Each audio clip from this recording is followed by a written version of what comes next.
আমরা যে আজান শুনি, নামাজের আগে যে আজান দেওয়া হয়, শুরুর দিকে কিন্তু সাহাবীদের এই আজানের পদ্ধতি জানা ছিল না। সাহাবারা আল্লাহ নবী হযরত মুহাম্মদ রাসূলুল্লাহ সাল্লাল্লাহু আলাইহি সাল্লামের সাথে কনসাল্ট করছিলেন যে কিভাবে আজান দেওয়া যায়। এক সাহাবী বলল, ইয়া রাসূলুল্লাহ সাল্লাল্লাহু আলাইহি সাল্লাম, আমরা আগুন জ্বালিয়ে দেব, আগুনের ধোঁয়া দেখে মদিনা সবাই বুঝবে যে এখন সালাতের সময় হয়েছে, তখন তারা সবাই মসজিদে চলে আসবে। তখন আরেকজন বলল, না, আমরা বেল বাজিয়ে দেব, বেলের শব্দ শুনে সবাই বুঝবে যে নামাজের সময় হয়ে গেছে, সবাই নামাজ পড়তে চলে আসবে। তো এক একজনের এক এক রকম পরামর্শ শুনে রাসূল করিম সাল্লাল্লাহু আলাইহি সাল্লাম কোনো সিদ্ধান্তেই আসতে পারলেন না।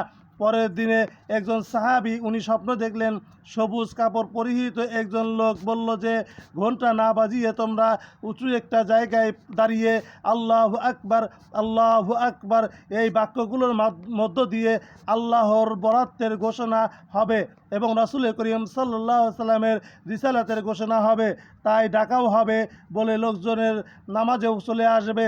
এই কথা শুনে সাহাবী তো অবাক হয়ে গেলেন, ওনার ঘুম ভেঙে গেল।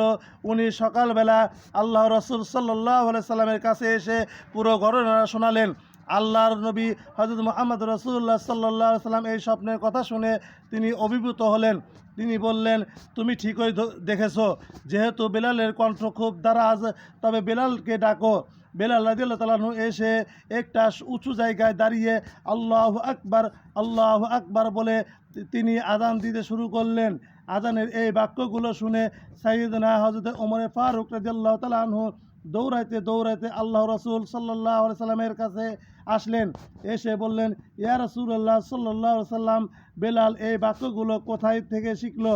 গতরাতে তো আমি দেখেছি যে একজন লোক বলছে যে তোমরা এই বাক্যগুলোকে ব্যবহার করে লোকজনকে সালাতের জন্য আহ্বান করো।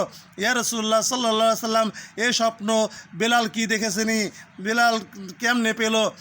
তখন রাসূলুল্লাহ সাল্লাল্লাহু আলাইহি সাল্লাম বললেন যে অমুক সাহাবী এই স্বপ্ন দেখেছে, এই সাহাবী এসে বলার কারণেই বেলালকে আমরা শিখিয়ে দিয়েছি, বেলাল সেই বাক্যর মাধ্যমে আযান দিতেছে।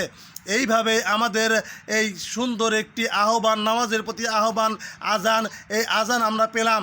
আল্লাহ রাব্বুল আলামিন আমাদেরকে এই এত বড় একটা নিয়ামত আজান, এই আজানটা আমাদেরকে দান করলেন। আল্লাহ রাব্বুল আলামিন আমাদেরকে সঠিকভাবে নামাজ আদায় করার তৌফিক দান করুন। এই আজান শোনা মাত্র যেন আমরা মসজিদে যাইতে পারি, আল্লাহ তাআলা আমাদের তৌফিক দান করুন। আমিন। আসসালামু আলাইকুম ওয়া রাহমাতুল্লাহ।